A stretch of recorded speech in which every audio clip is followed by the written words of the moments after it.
Let's bring in Vice President for Foreign Policy at the Heritage Foundation, James Carafano, to react to what you heard the president just finished saying moments ago. Jim, what was your number one takeaway? Well, my number one takeaway is that's the most fun I've had 3 hours before breakfast in my life.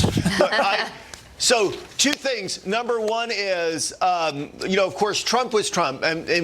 But this, I think, was the clearest expression of his support and commitment and indeed his pride in his leadership of NATO. And if anybody is going to come out again and say the United States is weak on NATO, Trump isn't showing leadership, Trump is an isolationist, Trump is withdrawing from Europe, it's not true. Here's the most important thing, which doesn't get back. The president continually talks about we need to make them pay up, they need to pay more, they need to do more.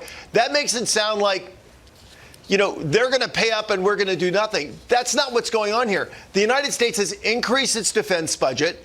It's increased its global commitments. So when other countries pay more, that adds to the bucket of collective defense globally.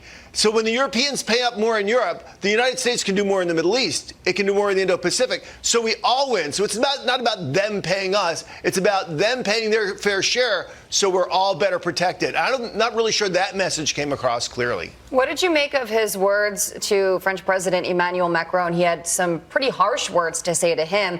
Emmanuel Macron has basically said that NATO is brain dead, and President Trump said that that's very insulting, it's disrespectful, that nobody needs NATO more than France. What did you make of that? Well, there's a couple of things going on here. First of all, a lot of what the Turkish president and the French president are saying are more about domestic consumptions than actually really about NATO. And I think the fact that the president called them out and the fact that they've been so vocal, I actually think shows the strength of the alliance. There's some real tensions here. This is really not about NATO being brain dead. This is about France and Turkey going after each other. And I think actually it shows the health and strength of NATO. They can do all that. And I actually think Trump's the right leader because on the one hand, he calls them out. On the other hand, he always makes clear we can sit down and we can work things out if people are reasonable and respect each other's interests. I want to get your opinion quick on the president's comments on China. He said there might not be a deal till end of the election if he had, I don't want to say his way, but it was his inclination. It's kind of what he wanted to. The markets are not liking that, at least the Dow futures at this point. What did you make of those comments? Oh, he's just playing with them. Look, I think that Do you think Trump, so, though? I mean, he said absolutely. twice. In some ways, I think it's better to wait until after the election. That's a quote. Yeah, he's just look.